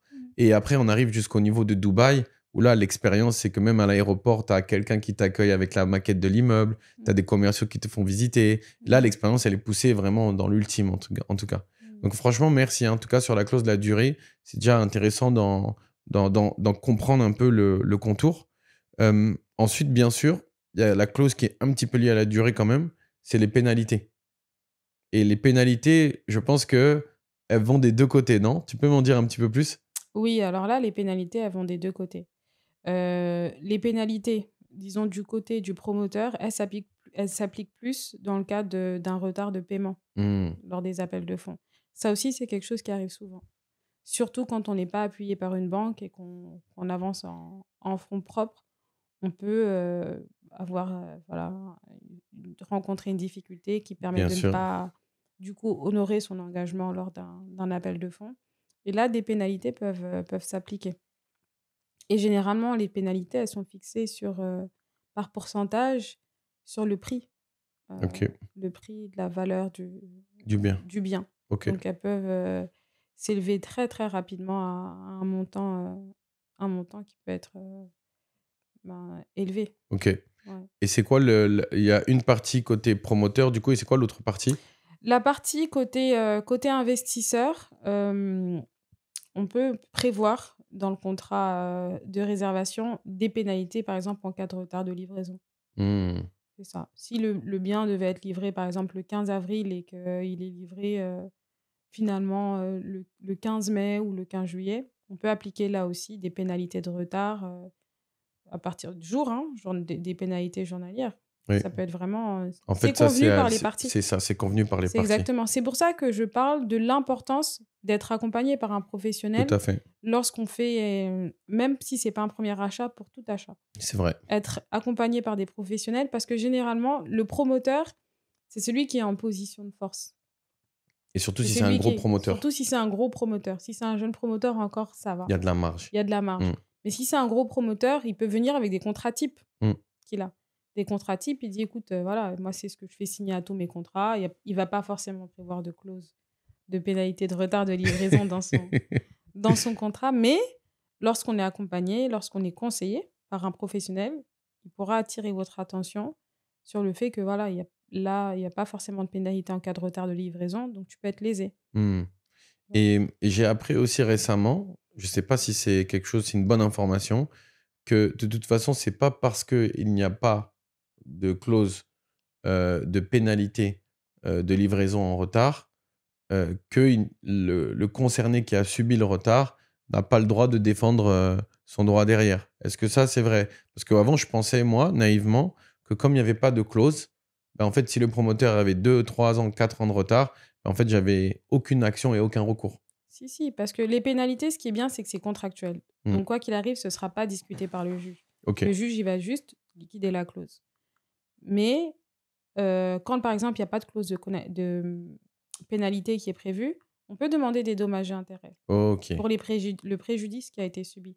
Par exemple, le fait que vous ayez eu à louer un bien pendant ce temps-là, Bien sûr. du fait du retard, c'est un préjudice. Et oui, ok. Le fait que vous ayez eu à payer, je ne sais pas moi, des mensualités C'est avec vrai. des intérêts de retard parce que voilà, vous ne pouviez plus honorer vos paiements à la banque. Mm. Tout ça, c'est des préjudices qui sont quand même existants et qui peuvent être exposés devant le juge pour demander le paiement de dommages et intérêts. Et c'est là qu'il faut vraiment se faire accompagner par des professionnels parce que c'est vraiment, vraiment technique. C'est ça, Et en plus, ça dépend de tellement de choses, du contrat, de sa rédaction. Donc, tout à fait. ça, c'est vraiment des points importants à regarder. Ensuite, basique, notre clause, c'est le prix, tout simplement. Oui. Cette clause-là, généralement, voilà, j'ai posé une question bête, mais à quoi elle sert? S'accorder sur le prix, c'est très important. Mm. C'est un petit peu la base de votre achat et la base aussi sur quoi va s'appuyer le promoteur pour financer son projet. Mm. Et ça lui permet aussi de faire ses prévisions pour les différents Décaissement. ouais, les Ouais. différents décaissements. C'est Ouais, ça. c'est ça. Et les appels de Exactement. fonds. Et les appels de fonds. Ok. Mais après, oui, c'est très important. Je pense que, outre le prix, parce que le prix, je pense qu'on est d'accord que c'est quand même un point important, c'est le mode de décaissement, les appels de fonds. Je pense que ce sur quoi il faut être vraiment d'accord, c'est les appels de fonds. Et oui. Je vais payer 5% du projet à ce moment-là, 20% du prix, 30% du prix, 80% du prix, je ne sais pas. Mm. Mais il faut être vraiment... Après, ça, c'est régi par le code de la construction. C'est vrai, je l'ai appris il n'y a pas longtemps. Oui, c'est régi par le code de Ouais. la construction, mais ça peut être aussi prévu contractuellement sans qu'il y ait un seuil qui soit dépassé. J'ai compris. C'est ça. Et ça, je l'ai appris il n'y a pas longtemps, Mhm. qu'en fait, il y avait un montant maximum qu'un promoteur ne pouvait pas demander C'est ça. tant que lui n'avait pas atteint, par exemple, la construction de la dernière dalle. C'est ça. Oui, Tout à fait. et je pense que c'était 70%. Oui, c'est exactement ça. Je crois que c'était 70%. ça. Ouais, Voilà. c'est ça. Donc, comme quoi, à force de discuter, Ouais, j'ai fait plein de podcasts, mais qui n'étaient pas filmés. c'est Ça ça. permet après de se renseigner sur Ouais. le marché et C'est de ça. comprendre. C'est ça. Et ensuite, c'est vrai que souvent, c'est indiqué avec des pourcentages et des Oui, tranches. oui. Et je pense qu'à ce stade-là, c'est important de dire que la première tranche qui correspond aussi au dépôt de garantie, Mhm. en fait, elle est quand même encadrée. C'est pas le dépôt de garantie, juridiquement, il y a des obligations, il y a des devoirs et des obligations, n'est-ce pas? C'est ça. C'est ça. Après, je pense qu'il y a un point aussi important, là, j'en parle un petit peu, ça me vient à l'esprit. Il ne faut pas hésiter dans le contrat à prévoir une date de démarrage. Ah, très important. Ouais. Très, très, très important. Parce qu'il y a un dépôt de garantie, Oui, etc. oui, Et il y a un délai de rétractation. Donc, il faut faire une balance entre le délai de rétractation, qui peut par exemple être de 7 jours, et la date de démarrage. Si au bout de 2 ans, je vois que mon projet n'a pas démarré, j'ai dépassé le délai de rétractation, qu'est-ce que je fais? c'est très important. Sachant que, OK, il y aura sûrement un retard de livraison, je pourrais me faire indemniser pour ce retard de livraison, mais est-ce que je peux encore récupérer mon argent? Et oui. Et souvent, ça repose sur la bonne volonté C'est ça, du promoteur d'accepter ou non. exactement. Et souvent, le promoteur te dira, je te rendrai l'argent quand j'aurai revendu le bien.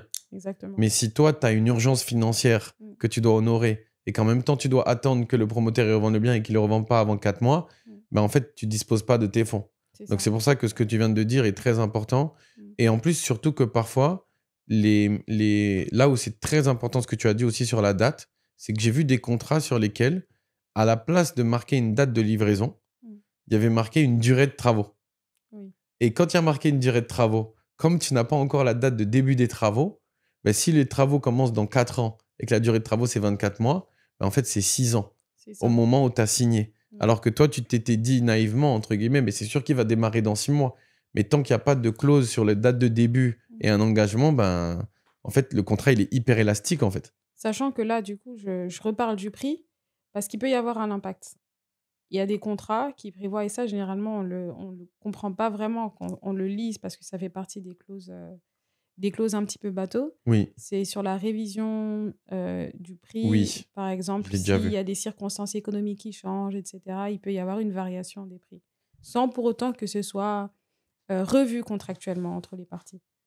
J'ai déjà vu des cas où le prix a été sensiblement, pas beaucoup, sensiblement modifié du fait de la montée des matières premières après le Covid. Hmm. Mais après, est-ce qu'il y a un encadrement raisonnable quand même? Parce que Mm. je peux pas doubler, je peux pas, moi, recevoir une lettre Mm. en tant qu'investisseur où on me dit que le bien que j'achète à 100 millions, soudainement, on va me le vendre à 150. Oui, c'est pour ça que ça, il faut le prévoir par le contrat. C'est vrai, Il faut le prévoir dans le contrat. tout à fait. On peut prévoir qu'il y ait une modification des prix du fait de l'inflation, Mais c'est l'encadrer, possible, mais qui l'encadrer. ne peut pas excéder un montant X. Voilà, déjà qui ne peut pas excéder un montant X et surtout demander en tant qu'investisseur que cette clause elle soit appliquée uniquement par accord des deux parties. Donner son accord express de la modification du contrat à ce niveau-là. Et Après, ça peut être un point de blocage quand on refuse bien sûr, parce que voilà, le projet ne peut stagner c'est vrai. si tout le monde refuse et personne. Voilà, c'est quand même un projet commun quand on part sur la VFA. On a quand même l'ambition, tout le monde, que ça aboutisse. Mais encore faut-il qu'il faut que les gens discutent. Il y a aussi une clause qui me vient à l'esprit. Ah non, avant de parler de cette autre clause, il y a aussi une chose que j'avais déjà vue sur les contrats, c'est que les pénalités de retard de livraison, elles puissent être capées. Généralement, je vois que le montant ne pourra pas excéder 30% de la valeur du bien ou 40% de la valeur du bien. Oui, Et je pense que pour cette clause-là aussi, c'est important de se faire accompagner par un professionnel tout à pour fait. au moins négocier. Parce qu'après, il faut que tu te poses la question, est-ce que je veux y aller? Parce que si je pilote un risque.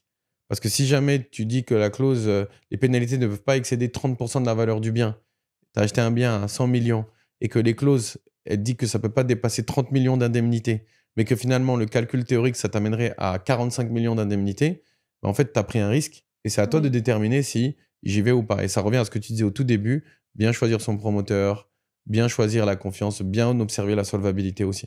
C'est ça. Et une autre clause qui me vient à l'esprit, je te dis de tête, hein, après sûrement j'en oublie, il y a la notion de la clause de substitution. Mhm. À quoi elle correspond cette clause de substitution?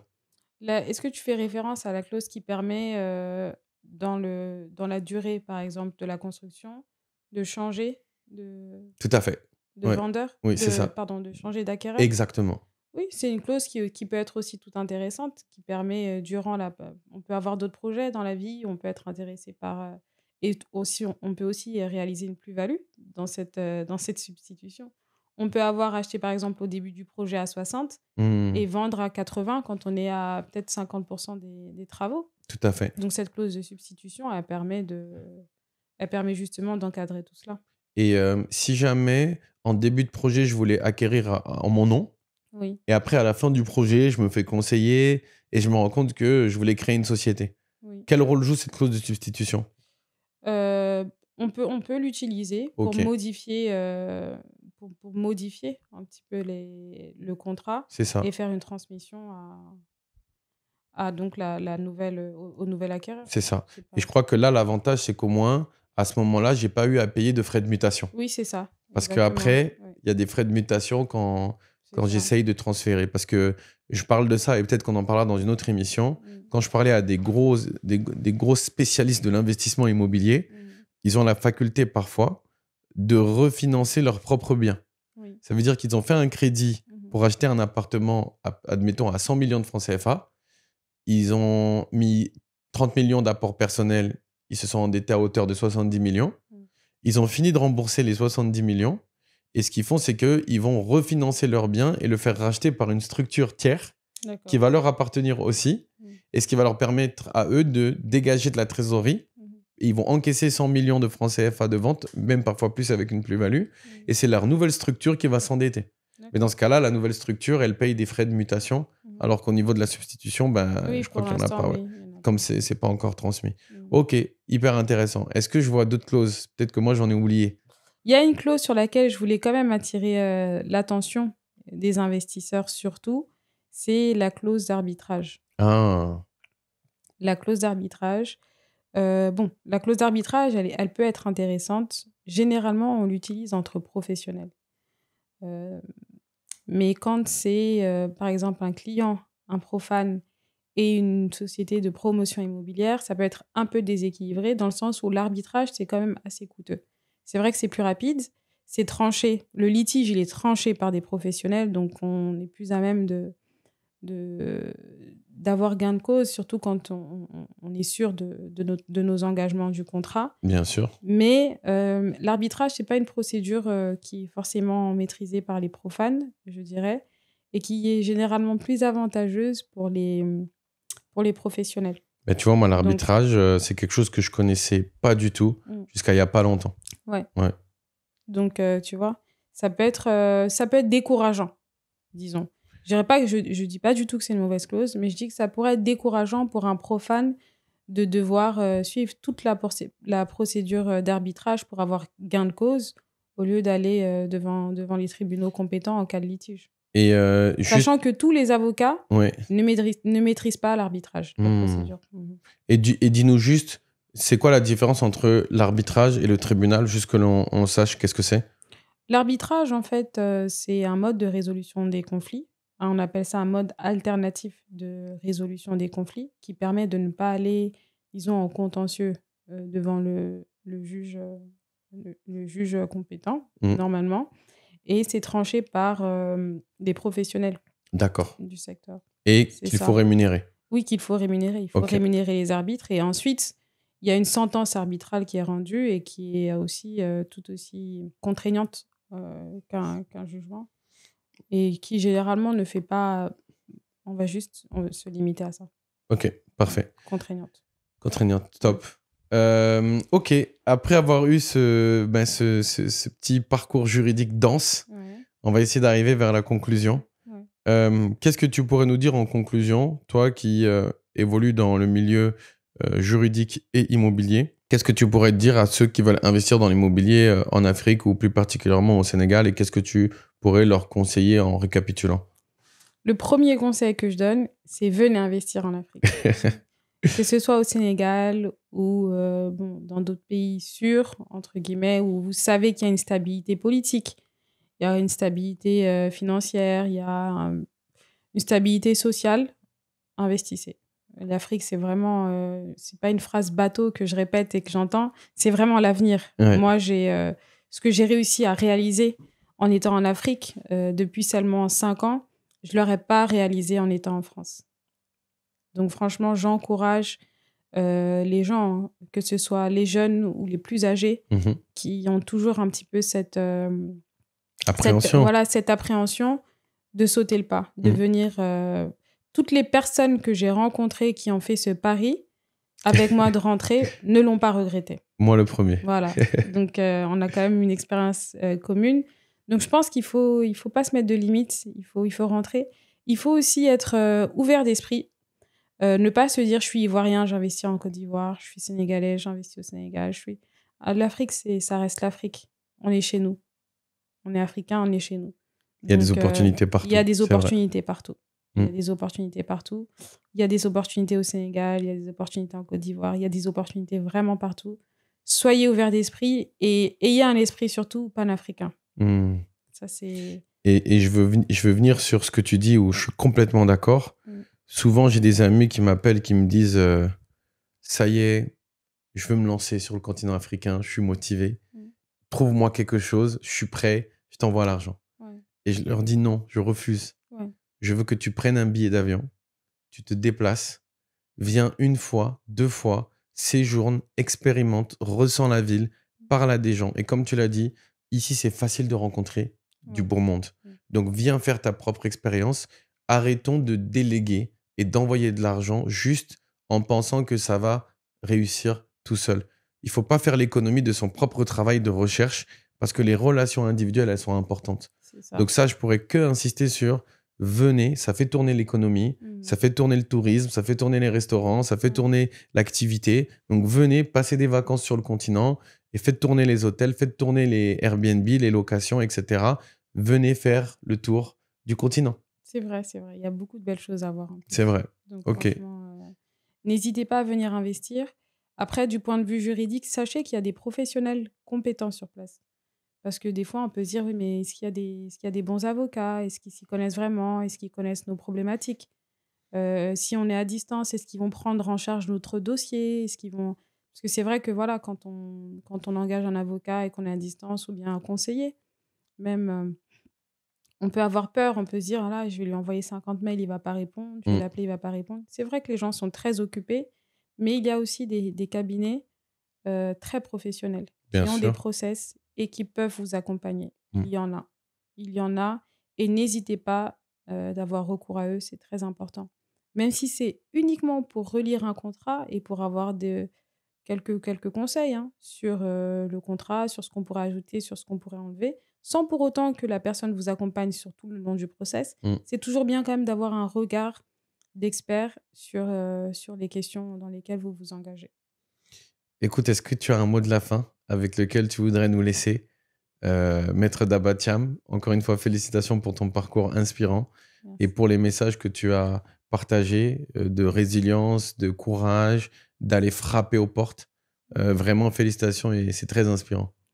Merci. Alors pour finir, je dirais croyez en vous avant tout et croyez en l'Afrique. Voilà.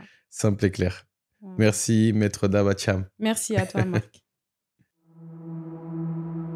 On va organiser le séminaire immobilier d'Afrique, SIA, au Pullman Dakar Teranga. Quels sont les objectifs selon toi? Premièrement, je pense qu'il faut parler d'éducation financière. Parce que sans ça, on peut acheter, mais on risque d'avoir des gros problèmes. Leur donner tous les outils qui permettront de pouvoir atteindre leur plein potentiel pour l'investissement immobilier et sans oublier le mindset. On pourra compléter avec la manière de se poser les bonnes questions et surtout d'identifier et de comprendre les bons interlocuteurs. Exact. Et on a parlé aussi d'organiser des panels, parce que ça permet d'inviter des experts. Et je pense que dans les panels, le droit des contrats de vente en état futur d'achèvement, VFA, et des contrats de location, c'est important. Oui. Et je rajouterais aussi comment gérer la relation avec les banques. Et je pense qu'on peut rajouter aussi les agents immobiliers. On a besoin d'avoir des agents immobiliers pour pouvoir trouver le bien. Parler de location courte durée ou longue durée. Ouais. Vraiment leur donner les stratégies pour investir. Ce séminaire, je pense qu'il apportera de la valeur aux gens, j'espère en tout cas. Non, je suis d'accord. Moi, j'aurais aimé avoir ce type d'événement quand j'ai commencé dans l'immobilier. J'écoutais à l'époque que le plus grand investissement qu'on pourra faire, c'est celui qu'on fera sur ses propres connaissances et son mindset. C'est vrai, je suis d'accord. Je suis d'accord, c'est vrai. C'est ça.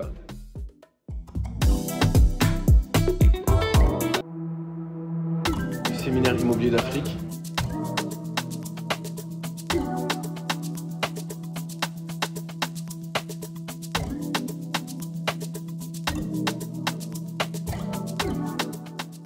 Pour un premier investissement immobilier, j'achète pour louer ou pour habiter? Ah oui, comment convaincre ma banquière de m'accorder un prêt immobilier? J'aimerais bien savoir à quoi sert un notaire. Non mais doucement les gars, attendez. Inscrivez-vous à notre événement Séminaire immobilier d'Afrique qui va se dérouler au Pullman Dakar Teranga. Je pense que vous aurez des réponses à vos questions.